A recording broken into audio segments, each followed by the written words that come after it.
Hello everyone watching at home, welcome back to Adelaide Eternal. We are bringing you some of our Versus series, so this is the Highlander Versus series. We had a pre-board match before of myself on Rug Control and Beckett Wolfe on Grixis Control. G'day everyone. So we are going to do the post-board match now, and we were actually just talking earlier about what the differences are in terms of, Grixis versus Rug as control colours. Obviously, Grixis is very, very mid-rangey, has that ability to grind really well. Rug has, access to things like Oko, Veil of Summer, stuff like that. What do you think? What do you think of the matchup in terms of in the abstract? Just looking at Tom's list specifically, when I went to board, there were 9 cards I wanted to board in, and only about 5 I wanted to board out, which makes me think he's really geared to the control mirror, and I don't know if that's a meta choice or that's just the power of Grixis because it's got so many 2-for-1s. But I feel like I'm favoured, even though I just lost. Yeah, and I feel like favoured.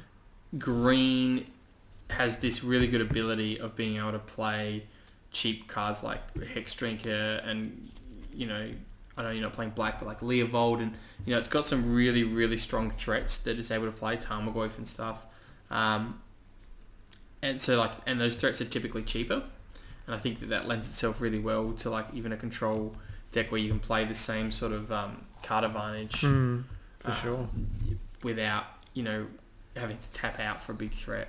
All right, well, I've just drawn one of the specific cards in this deck, so maybe we'll just lead off with it. I'll play my snow-covered island, as we mentioned in our previous one. I don't actually own any snow-covered basic lands, so we're just making do until such time as I need to have a legal deck. So I get to draw a card off this, and then I pass turn to you. So Astrolabe's really interesting. It's the kind of card that should, if you're not already playing it in all of your moon-based decks, you probably should be playing it in all of your moon-based decks.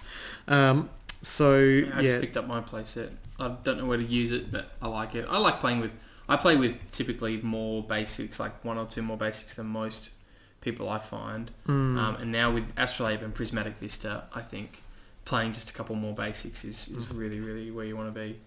Yeah, for sure. So this is really, really nice. Even anti-Blood Moon, I mean, in your Blood Moon mirror where you end up drawing not enough of your basics and they think that they've, temporarily locked you out, it actually does do a little bit of work. But fundamentally it's there for its little cantrip ability and occasional fixing. So I'm fetching Volk. Oof. Now that is a card. Playing this one right into your melee. So it's going to resolve. And then it's going to get bolted. Much to my chagrin. Yep, you could just put that over there. So I'll look at the top 4. Yep, go for it. And it's a whiff. Whiff. Alright, well, you whiffing makes this play so much better. Okay, I'm going to fetch. I'm going to get a basic mountain. Maybe. I'll think about that. This makes this play so much better here. Actually, I think I can get... No, I can use an Astrolabe. I'll get a basic forest. So Astrolabe actually really coming in here for this ability, turning that snow-covered so-called forest into mountain. One thing about Tom's list is it doesn't run a lot of Sacred Cows that... I had my Grixis shell, which was like maybe 50%, 60% of the deck. And I was like, all right, I'll have most of these cards. And then I was like, oh, no Fire Ice. Oh, no Braid. Oh, no Chain Lightning. No Dak Faden. And I was like, what? But, the reality is, even though this deck isn't how exactly I would personally build it, I'm sure that Tom's come to this list by going, well, he's not playing Chain Lightning. He thinks, Narset is better. And now because he's playing Narset, now he wants to play this card instead of the Fire Ice. And now because he's not... And it evolves from there. So, Tom's obviously... This deck's obviously successful, winning that top 8. And Tom's had a lot of other success. I've just been watching his standings. Even when he does make top 8, he usually posts very well. And I think there's a lot of respect to this idea that no, you don't have to play Sacred Cows, especially in a deck like Grixis. I mean, no Dak Faden Sarv. Yeah, I know, right? No deck fade. It's cray. I'm going to play this, though. So, I'm just going to pass turn to you. Okay. Red. So, like, do you have lightning bolt or chain lightning? I don't know if... Does Tom Cliff's list run chain lightning? I'm really high on chain lightning. No, I'm high on chain lightning as well. I think chain lightning's really good, even in hard control. No, he's not. He's playing lightning bolt, but no chain. Yeah, I think it's still solid, regardless. But this is what I mean. Like, he's not playing fire ice, so maybe chain's better in the list where you've got a little bit more burn. Yeah, I like it. And we've got this. You and I, when we've played Grixis, have this like alternate strat where you can like snap bolt them and cast bolt them. Yeah. And maybe chain's not good if you're not playing fire ice. You know, I mean, he's playing Search for Ice Cancer, which I've never played. Yep, I like it. I'm actually going to do this. I'm going to attack this. Alright, nice. So there was a play you could see that there was a play I could have done there, but I think that this is going to be safer because of this. We're going to build up to this. So I'm going to play this. Misstep. Yep, you got it. Lose that life. So I could have missed up the Astrolabe. Maybe I should have. But the Astrolabe's doing quite a bit of work actually, because now I've got all these basics. It's hard to tell how much work it's going to do, isn't it? Yeah. I'll play Oko. And so I had... The reason I was happy to tap out for Narset is because I had the Force.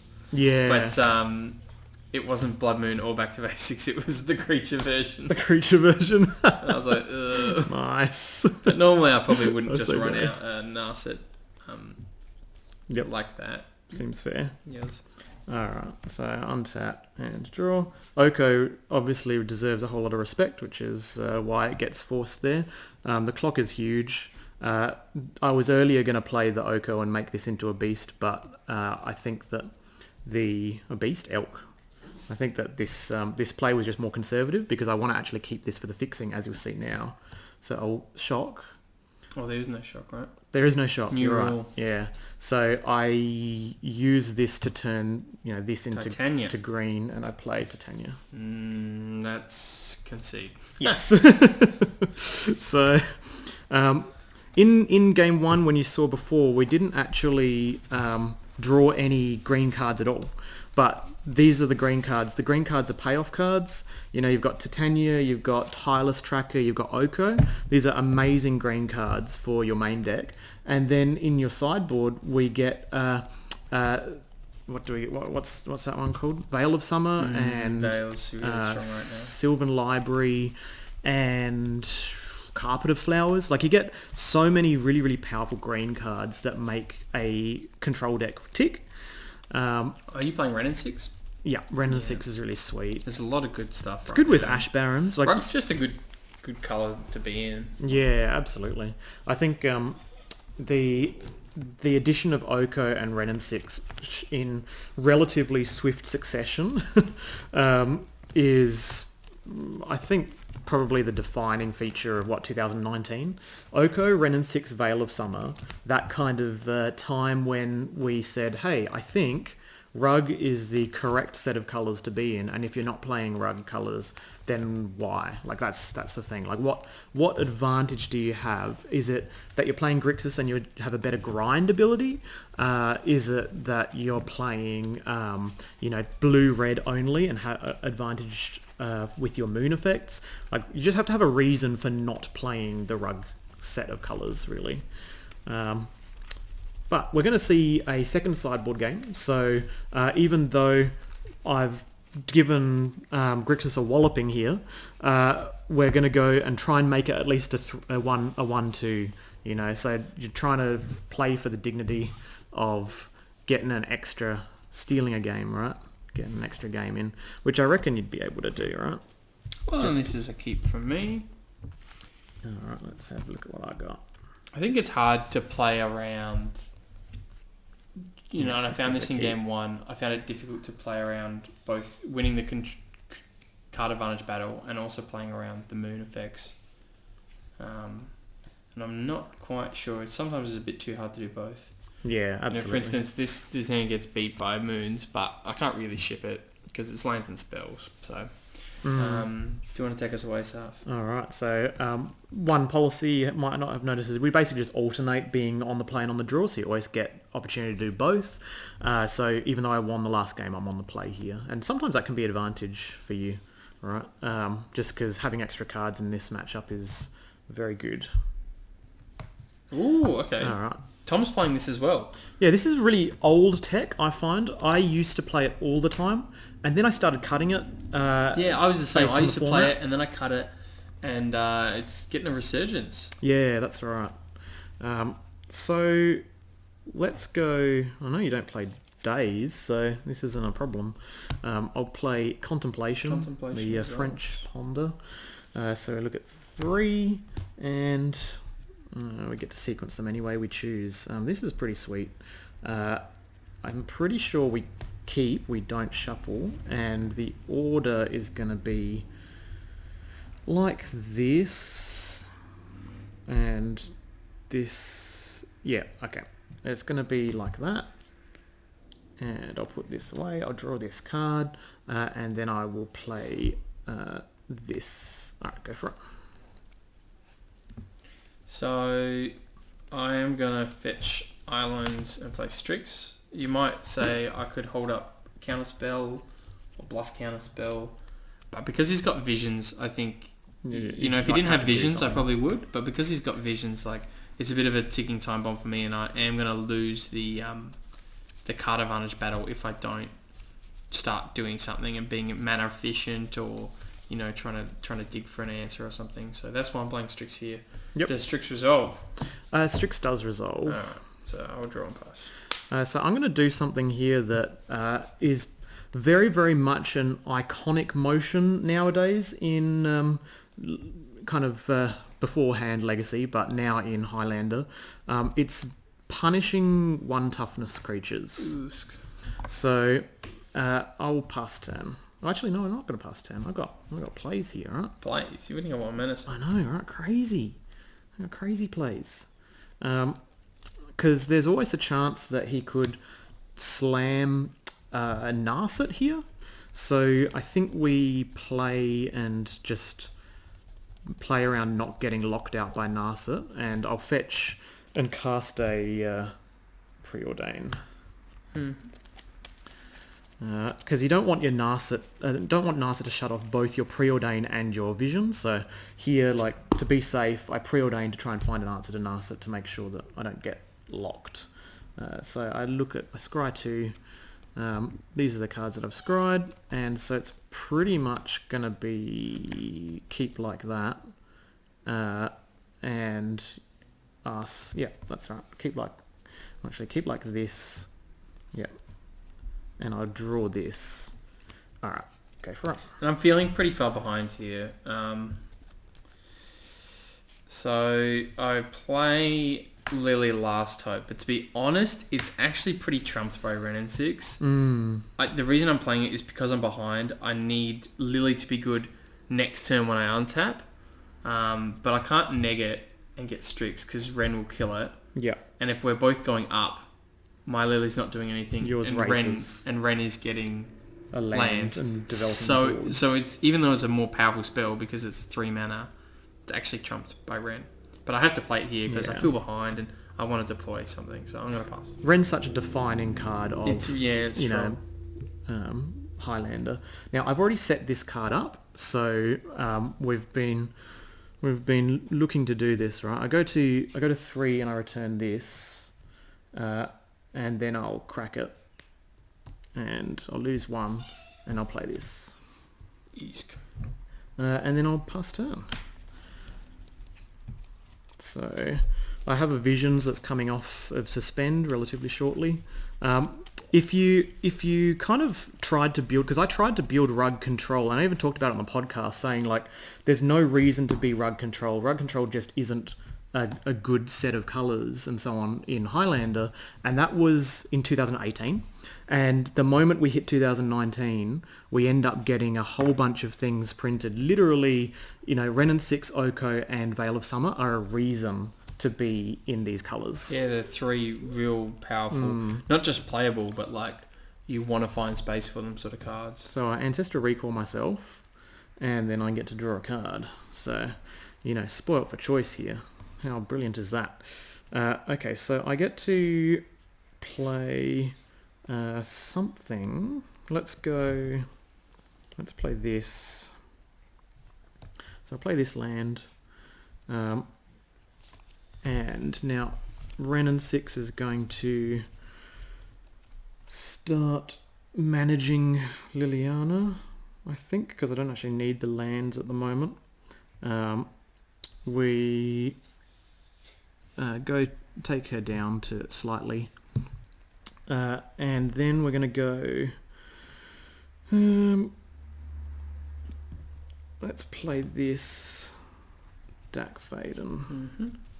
And then I'm going to use the draw 2, discard 2 function.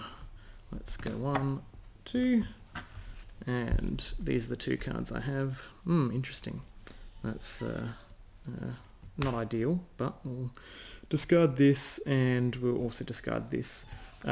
So I'm discarding land Brainstorm. Land because Wrenn and Six, Brainstorm because Dak Faden. Like, people hold on to their Brainstorms when they got Dak Faden out, and I'm like, why? what's your reasoning here? It's not really, Dak Faden's Brainstorming every turn. Right? Yep, going up. Okay, so nothing end of turn. So we untap and draw. Okay, that's just spoilt for choice now. Okay, so we're going to go... so I can build into this, right? So 1, 2... Alright, so we go up to return a land. I'll return this, and that's in my hand. I'm going to... 1, 2, 3... Yeah, I'm going to play this, and then we're going to cast this. That's my dog making more noise. I'm going to go address that because it's kind of annoying. So I'm going to play this, and I will attempt to say that the game is largely over. It's close. It's going to resolve. All right. So I'm going to here we go. 1, 3. I'm going to brainstorm first here. There's reasons why you Dak Faden first and Brainstorm first. There's a couple of different logics, and we'll go into them in just a second. I'm going to put back these 2, and then I'm going to discard both of them. It's an Astrolabe and a Verdant Catacombs. And then I'm going to say go. Alright, so this is very close to good game. Right, the attempt. So if you do this, I do actually have to tap a non-basic, which will stay tapped, but you're going to have 2 non-basics that stay tapped. So we're going to... The Clique is just quite good versus Planeswalkers. And it's good at killing this. And then this. I think I'm all in on Lily is my only way I win this, possibly. It's very, very distant, but the only possible way I win this is Liliana Ultimate. So, in that vein, I want to get rid of Strix. Yep, that's fair. So I get a basic here.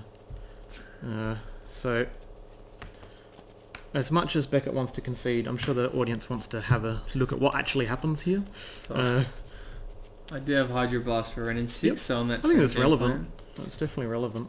I could have Hydroblast last turn, but there was no. It didn't really matter.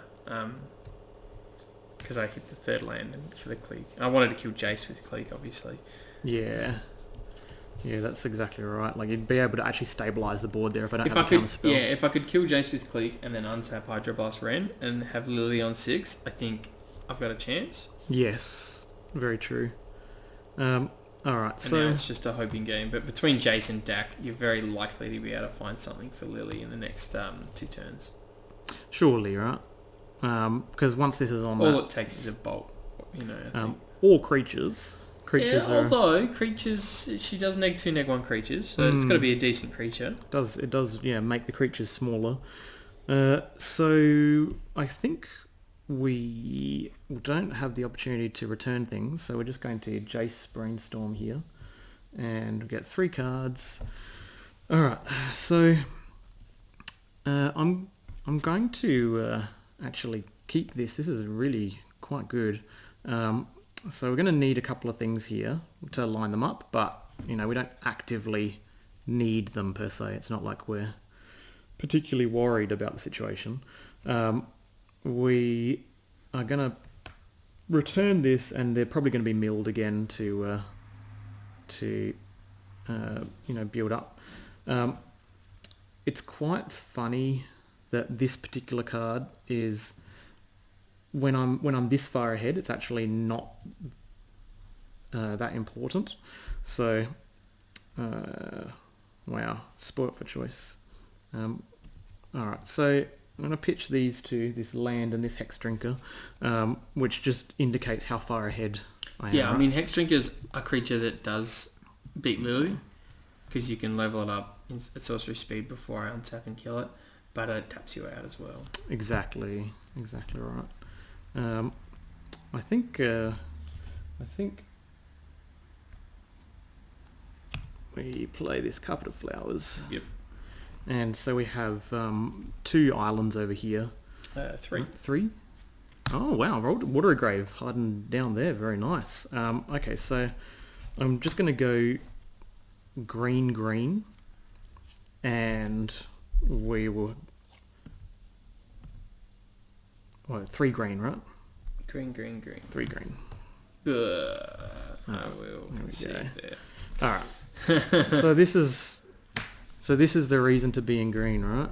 So I'm pretty sure there was like... Timeless Tracker. Yeah, there was literally no way I could lose the game. So I ended up drawing into the Magmatic Sinkhole, and I'm like, just play a creature, attack this, and sinkhole it. But at the end of the day, you just use Titania and just kill them, right? And just kill them fast. These are the green sideboard cards, and they are so much of a reason to be in green, along with Hex Drinker, Wrenn and Six, and Oko, and Titania, that it kind of legitimizes Rug at the moment as a potential control. Well, do you know deck. what? You know how I was saying at the start that I had all these cards that I want to bring in, and 2 of them, it was Dispel and Flusterstorm, and I didn't end up bringing them in, and it was because I was like, well, yeah, traditionally Dispel and Flusterstorm are good against the control decks because it's a counter battle, but it doesn't deal with Wrenn and Six, Titania, Tireless Tracker, Back to Basics. It doesn't deal with any of the things I actually want to counter. Exactly. It's just a counter war thing, and is it that important? And I'd rather be playing proactive anti-control cards like exactly this: Throne the Last Troll, Veil of Summer. I mean, it's not that proactive, but you can cycle it, and Sylvan Library, Carpet of Flowers, or if you're not playing blue, Choke as well. Absolutely. And I think that's the real big difference, is the proactivity of it all. I mean, Tom should speak for his own list, but I assume maybe he's got them in there for the combo. Yep, definitely. Combo decks as well. Exactly right. And this is just a control mirror, so we're really looking at a heads up of which control deck can kind of control the other one better. But when you look at the open meta, Grixis is better positioned against the creature-based decks than the green Rug control decks are, because we want to lock people out with Back to Basics and Blood Moon, and we want the game to go longer, but we don't want our opponent to play Goblin Guide turn 1, because we're going to have to really rely on the 1 or 2 removal spells we have, like not Brazen Borrower, Bolt and Bonecrusher Giant, these types of things. So I think when Moons are good, I think Rug will be good. When aggro and mid-range are good, then I think Grixis will be good, because it's really, really good at outgrinding them. Awesome. Well, I hope you enjoyed watching these matches at play. It might give you some ideas of maybe sleeving up control decks in the future, and we'll see you in another Versus series. This has been Beckett, Wolfe, and Sarven, guys. Adelaide Eternal. See you soon.